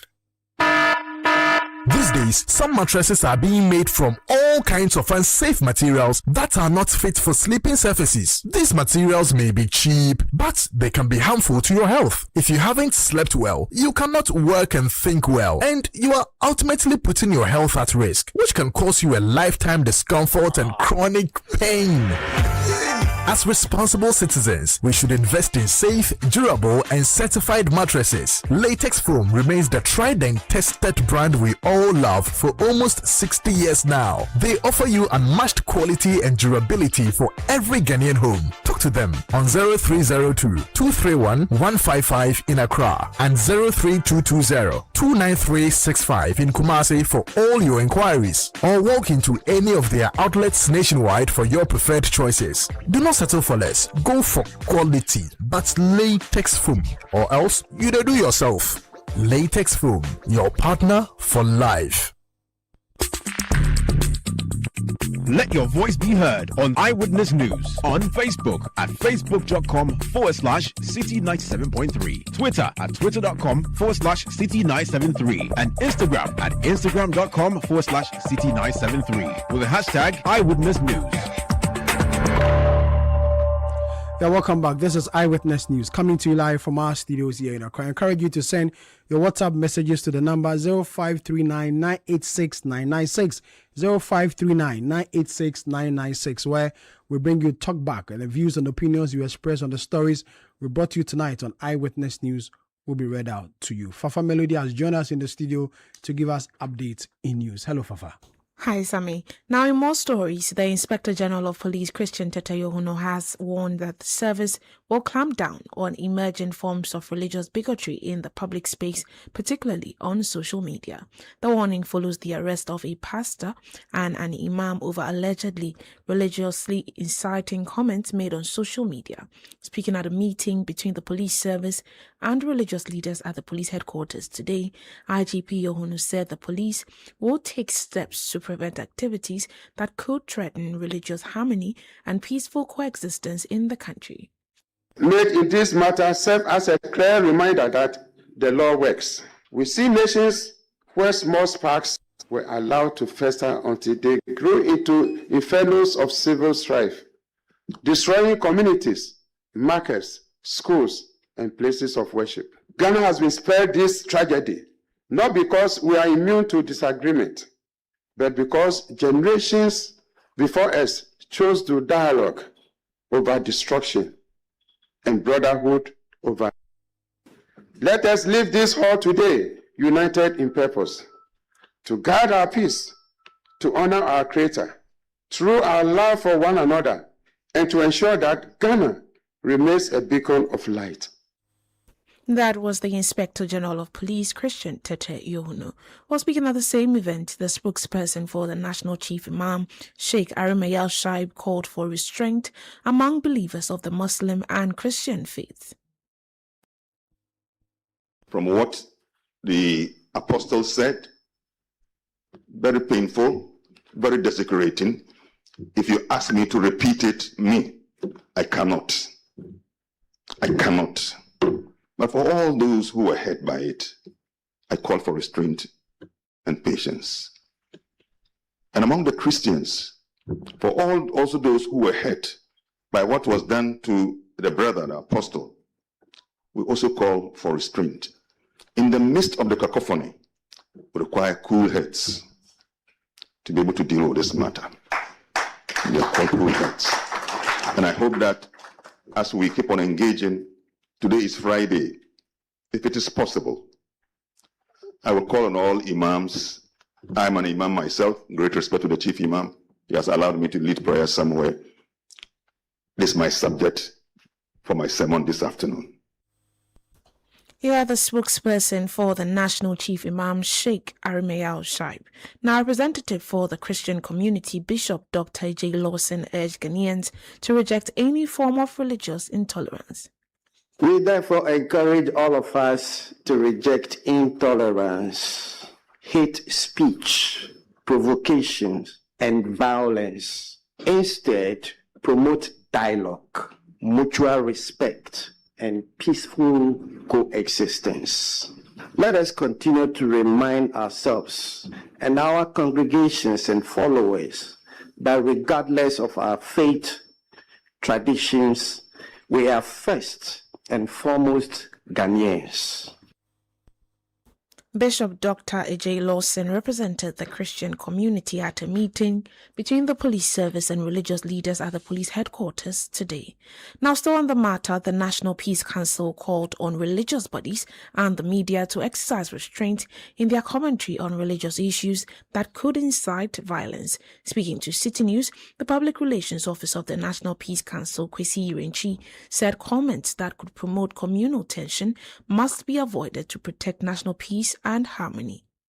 With the national peace, in fact, we've also taken note of a video circulating on social and traditional media in connection with the two distinct matters: the alleged insightful religious commentary that has led to some arrests, and a separate footage suggesting a person restrained in handcuffs also being abused. The council addresses both. I think we've recognized the extreme sensitive religious dimension surrounding these matters, and urge the public, including religious leaders, political actors, civil society organizations, and media practitioners to exercise restraint.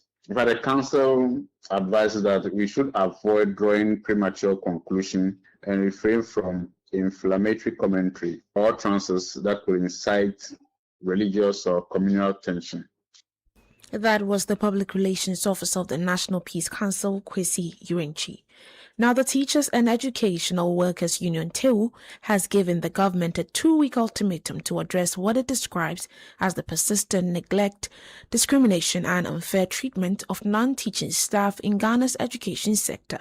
The union cites delayed payment, unfair labor practices, poor working conditions, and limited career progression, among other concerns. Speaking to Citi News, TEU's Deputy General Secretary Gifty Turkson said failure to address the concerns within 2 weeks could affect industrial harmony in the education sector. The Teachers and Educational Workers Union of the TUC is raising serious concern over the persistent neglect and unfair treatment of non-teaching staff within the Ghana Education Service, public and technical universities, and other educational institutions in Ghana. Despite the essential roles that non-teaching staff play in the education system, these workers continue to face discrimination, delayed payment of remuneration, unfair labor practices, inadequate recognition, limited career progression, and poor working condition. TEU demand the prompt payment of all outstanding overtime allowances owed to the watchmen and security personnel in Ghana Education Service, and that have accrued over the years.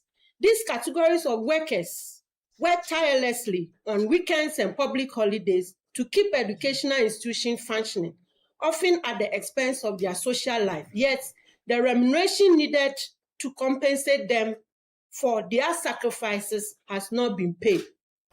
Gifty Turkson is the Deputy General Secretary of the Teachers and Educational Workers Union, TEU. Thank you very much for Fafa for that update in the news. Let's do some other stories before business news come in. And Member of Parliament for the Ofuase Rebi constituency, Kojo Opon Nkrumah, has filed a suit at the Supreme Court challenging the constitutionality of administrative warrants issued by the Chief Justice directing selected High Court judges to sit and conduct criminal trials during the legal vacation.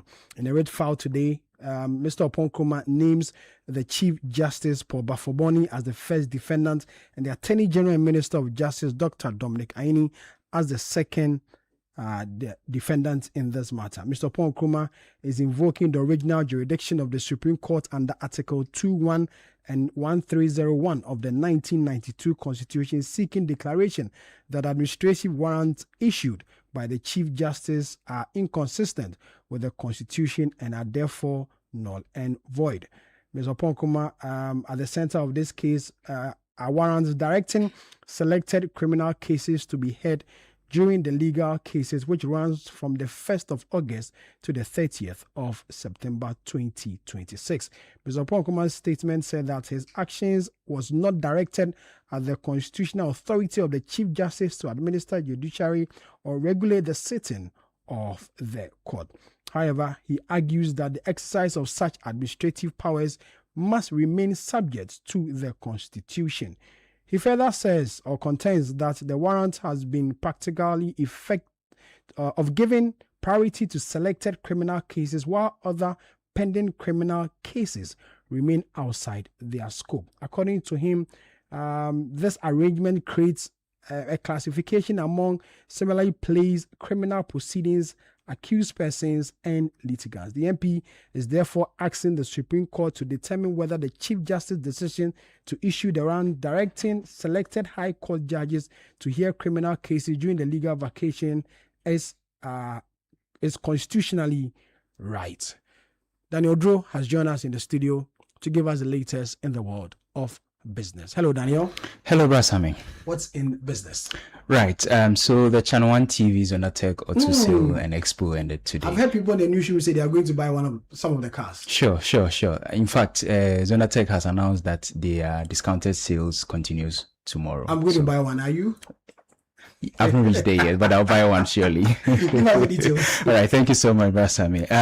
The Channel 1 TV's Undertech Auto Sale and Expo has ended on a strong note, recording high patronage from prospective buyers and automotive enthusiasts. The impressive turnout has prompted Zondatech to extend its discounted vehicle offers through Saturday. The two-day event brought together government officials, industry stakeholders, academics, celebrities, and prospective vehicle buyers who explored the latest vehicle models and available ownership opportunities. Here is the Chief Executive Officer of Zondatech, Yang. I really want to use this opportunity to thank Channel 1 TV. It's really out of my expectation. Even from the first day, we can see the customers are flooding to our Jolo branch. And then the second day, we continue the same trend. That's why we have decided to last for one more day. Yes, tomorrow we continue because you see today so many customers are here, and then even the road is so choked, it's so crowded. So many customers have sent a message to us because the road is choked. They were not able to come. Let's continue tomorrow. Yesterday in the afternoon, when I come back again at 2 p.m., I asked one of the sales marketing man. I said, how many have you sold? He said, oh, today over 10 of my customers have come to this showroom. I said, then exactly how many have made the payment? He said, 5. Yang is the Chief Executive Officer of Zondatech. Meanwhile, the Deputy Minister of Foreign Affairs, James Jachi-Kwesen, has backed the growing calls for greater access to affordable brand new vehicles. He says consumers must increasingly consider the value and benefits they receive when making vehicle purchasing decisions, particularly in the face of the high cost of some traditional vehicle options. What has really changed my curiosity is the durability of it. You know, we have always had the second thought that Chinese products are low quality and all that, which is, yes. But seeing what I've seen, I think the quality is in there. And the value, most of all, for the average person, for the developing country, economy and everything, I think. All Ghana we need now is to improve our road network so we can. There's no doubt the value is, you get your money's value. Yes. James Jachi-Kwesen is the Deputy Minister of Foreign Affairs. Price floors for petrol and liquefied petroleum gas (LPG) have declined for the second pricing window of August, while diesel has recorded a marginal increase. This is according to the latest figures from the National Petroleum Authority (NPA) seen by Citi Business News. More in the following Business Desk report. The petrol price floor has been reduced by 61 pesos per litre from 14 Ghana cedis 53 pesos in the first pricing window of August to 13 Ghana cedis 92 pesos per litre in the second window. For LPG, the price floor has fallen from 11 Ghana cedis to 10 cedis 98 pesos per kilogram. Diesel, however, is moving in the opposite direction. Its price floor has increased by 22 pesos per litre from 14 Ghana cedis 97 pesos in the first pricing window to 15 Ghana cedis 19 pesos per litre in the second window. The changes mean consumers could see some downward pressure on petrol and LPG prices at the pumps, although the actual retail prices will depend on the margins and other charges applied by individual petroleum companies. Price floors represent the minimum thresholds below which OMCs and LPG marketing companies are expected not to retail the products during the pricing window. The latest movement comes after government intervened in the previous pricing window to cushion consumers from sharp increases in diesel prices. For motorists and businesses, the marginal increase in the diesel floor for the second pricing window of August could keep operating and transport costs elevated, particularly for commercial vehicles, generators, and businesses that rely heavily on diesel. The lower petrol floor, meanwhile, offers some relief to motorists, but the extent of any reduction at the pumps will depend on how OMCs price their products. Netele Netiajaho with that report. Ghana's economy grew by 5.1% in May 2026, but the pace of expansion slowed compared with the same period last year. This is according to the latest monthly indicator of economic growth from the Ghana Statistical Service. More in the following News Desk report. The May growth rate compares with 6.6% recorded in May 2025, representing a 1.5 percentage point slowdown. The GSS, however, says the slower growth should not be interpreted as a contraction. It means the economy is still expanding and is larger than it was a year earlier, but at a more moderate pace. The services sector continued to lead economic expansion, growing by 7.2% in May 2026, slightly below the 7.5% recorded a year earlier. The sector's performance was driven largely by information and communication, underscoring the growing contribution of digital and communications-related activities to the economy. Services accounted for more than half of the overall growth recorded in May, reinforcing its position as Ghana's main growth engine. Agriculture grew by 3.6%, down significantly from 9.8% in May 2025. The industry sector expanded by 4.2% compared with 4.6% a year earlier. Mining and quarrying were the main drivers of industrial growth, pointing to the continued importance of extractive activities. A Business Desk report.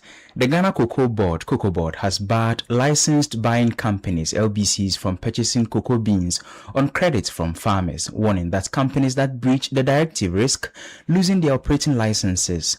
Chief Executive Officer of Cocoa Board, Dr. Randy Abbey, speaking at the launch of the Chamber of Cocoa Marketers, said the regulator has formally instructed LBCs to end the practice as part of measures to strengthen liquidity, improve payment discipline, and restore efficiency across Ghana's cocoa supply chain. The new funding model is to ensure sufficient liquidity for cocoa purchases and related operations all year round. Hence, beginning the 26-27 crop year, we hope to eliminate the delays in the payment of cocoa taking over receipts, which has been the bane of LBCs since 2020. The arrangement is to aid the shorter turnaround time for LBCs so that they can quicken the pace of purchases, eliminate indebtedness to banks, and improve the efficiency and profitability of cocoa purchases. We have met as part of our stakeholder engagements. I've told them, you are not supposed to buy cocoa on credit from farmers. We have all decided that we'll go and sin no more. So we are not withdrawing anybody's license, but we are written to the effect that if it happens again, your license will be revoked because it's against the terms of the license. We've also told the farmers that the LBCs are not supposed to buy cocoa on credit from you. So don't go and take your cocoa to any purchasing clerk on credit. Dr. Randy Abbey is Chief Executive Officer of the Ghana Cocoa Board. Meanwhile, the Chamber of Cocoa Marketers has recommended that President John Dramani Mahama sign the Ghana Cocoa Board bill into law immediately. Acting President of the Chamber, Samuel Attah-Mensah, said the passage of the bill presents an opportunity to introduce new thinking to address persistent challenges confronting the cocoa industry. With the briefing that we have been given, time is of essence. This is not politics. Time is of essence. As I've indicated, knowing what even goes into breeding of cocoa plants. As an agriculturist, I wouldn't recommend the president to wait in signing it. As an agriculture, I know what it is. Of course, we should listen to concerns. We should listen to all opinions so that it can be incorporated into the guiding principles. And as a chamber, we are not going to be confrontational. We are businesses, and for businesses, we want to behave in the corridors that will ensure that we get the enabling environment that will enable us to grow and thrive as business. Samuel Attah-Mensah is acting president of the Chamber of Cocoa Marketers. And that's all for City Business News on Eyewitness News. I am Daniel Oduro-Mensah. Eyewitness News. Be there as it happens. Introducing Ghana's leading pay-as-you-copy photocopier leasing company. Lease an A4, A3, heavy-duty or production machine and pay for only the copies made or design your own payment plan. Simple and tietia. That's not all. Incredibly, toners, repairs, maintenance, follow-me printing, centralized tracking all come free of charge. Remember, financial prudence is the name of the game. Folks, forget about the expensive gimmicks and be smart. Join the hundreds of satisfied clients across all the 16 regions and every sector of the economy and save over 60% of your printing costs. Visit us at www.valexlease.com or call 0244-644048. Be prudent and lease a copier. Terms and conditions apply. Valex Lease is a wholly owned Ghanaian company. Valex Lease, affordable document management solutions.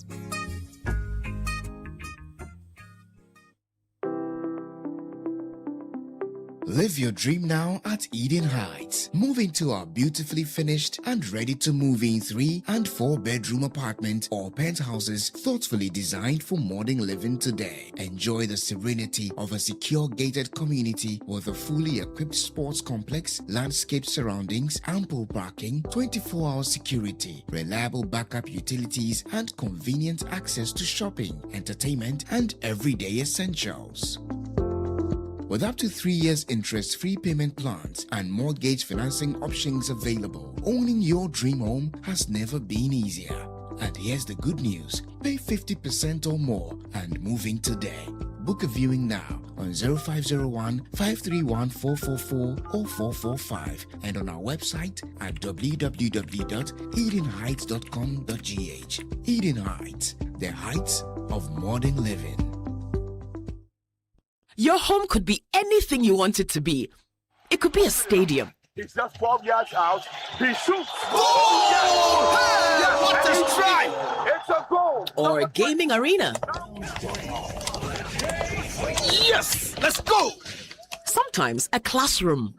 Madam, please, I don't understand. All right, let's go over it again. Which part don't you understand? The whole show. Or it could be an office. How many orders are ready? Okay, send them to East Legon first. Or even a research center. Daddy, what is the Big Bang Theory? Wait, let me ask ChatGPT. You can make your home anything you want it to be, because no matter the experience you want at home, MTN Fiber will power it. Get unlimited internet up to 500 megabytes per second from as low as 299 Ghana cedis. Connect your home or business today. Visit the My MTN app or dial *5057# to check fiber availability and request now. MTN.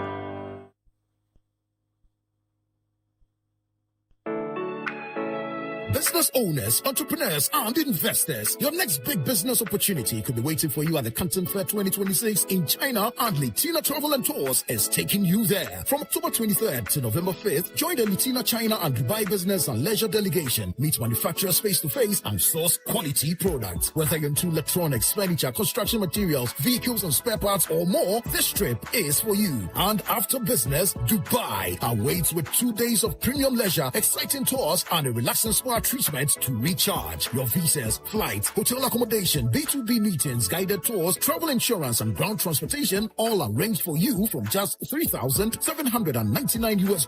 Don't miss this opportunity. Call Tina on 0244-260-789 or visit Litina Travel and Tours at Alisa Hotel, Northridge, Accra. Litina Travel and Tours, your business, your growth, your journey.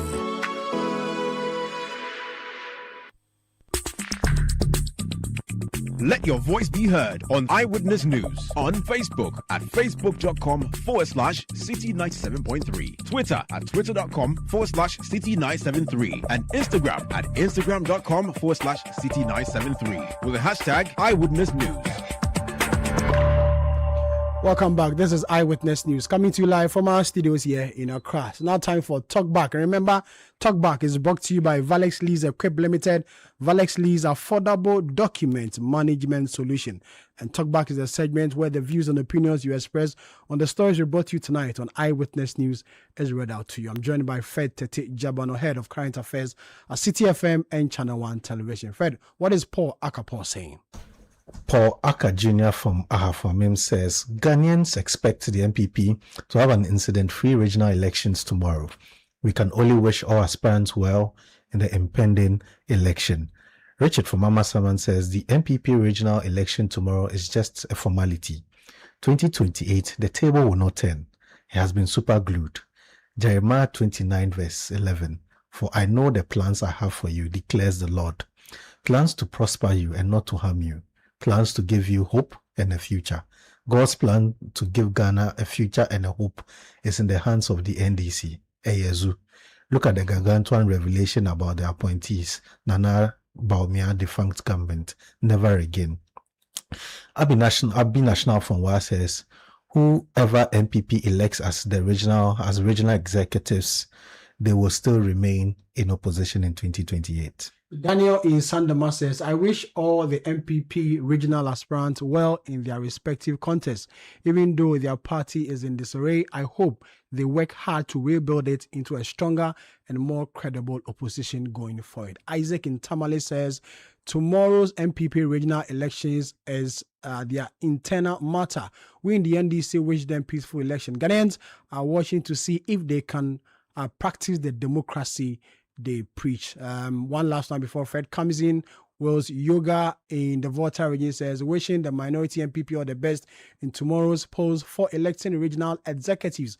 Please observe all election rules to ensure a free and fair process. Focus on restructuring the party for a stronger future. Your commitment to integrity and democracy is vital. The outcome should be accepted by all, provided it is devoid of more practices. Appropriate channels should be used to address any anti-election conduct. Good luck. And Akwemufike says the opposition MPP going for regional executive elections, that's okay. And we can only wish them well. It should be held devoid of violence because we need them in 2028 elections. Yakubu Ibn Chambers from Walewale says the stage is set for the pumped gun machine operators. No, Yakubu, we won't read this message. Samuel from Teshi says MPP, now a total confused organization. What is Kojo Oppong Nkrumah going to do at the Supreme Court? Time will tell. Cornelius in Sunyane West in the Bono region says, Sami, I wish all the MPP contestants good luck in the contest tomorrow. I again wish them a peaceful election and a good future. Hack in Wa says the MPP Upper West regional elections. I'm wishing one of my good friends, Alhaji Mustafa Gove, to carry the day as MPP organizer. He's simply affable, but Empire will conquer him with super fantastic tasks as NDC organizer in the same region. K says, I asked Mr. Doku, kindly ask Mr. Doku of the MPP which court ordered for elections in the Botiano English Amanfum to be injected.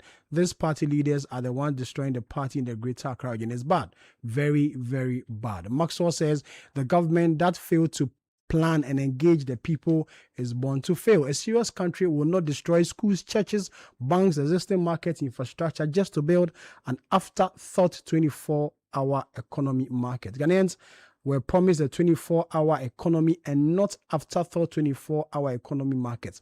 Delegates in Upper East or Upper West, he didn't say, should vote for Honorable Figo as regional chairman and Honorable Kwame Gariba as regional secretary. Babachama comes against. He says this 24-hour market is becoming an eyesore and an albatross on the back of the Mahama administration, who said the Agenda 111 isn't prudent to continue investing money into. The same president is pouring billions into the 24-hour markets. Asokre Joseph from Bongo says, how far about the MPP and Baumiers? No, Asokre, we would also not read. This is your message. Let's go to Moses in Ashaman. Moses says, I don't understand why a school building is pulled down for a market, depriving our children from basic education.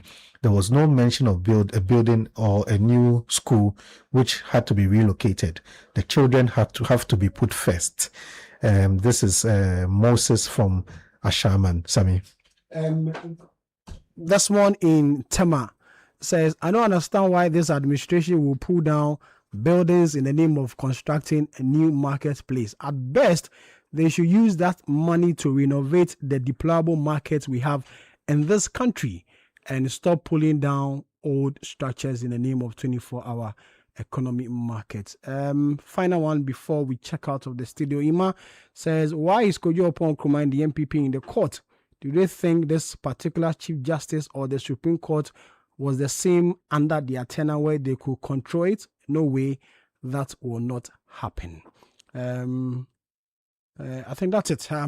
Thank you very much, Fred. Thank you very much. And that's it for Talkback segment on Eyewitness. You remember Talkback is brought to you by Valex Lease Equip Limited. Valex Lease affordable document management solution. That's how we end today's edition of Eyewitness News. That came to you live from our studios here in Accra.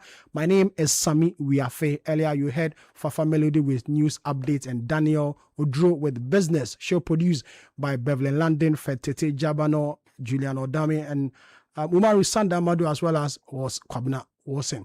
So we'll come your way again on Monday. May the good Lord be with us all. City News. We speak first. Reach our hotline on 0302-224959 and get interactive on Facebook, City 97.3 FM, and on Twitter at City 973. Looking for everything made in Ghana, all in one place? Then get ready. The This is Ghana exhibition 2026 is here. A bold celebration of Ghanaian creativity, innovation and excellence. From rich traditional crafts to modern cutting-edge solutions, experience the very best of Ghanaian products and services.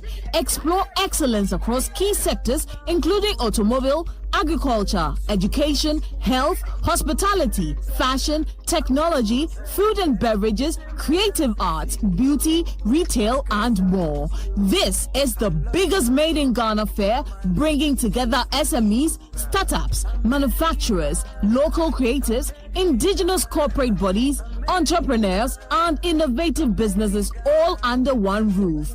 Discover brands redefining quality, connect with industry leaders and innovators, experience the energy of Ghanaian enterprise and creativity. The date is 29th and 30th of August 2026. The time is 10 a.m. to 5 p.m. daily. Venue, the A4 Sutherland's Children's Park.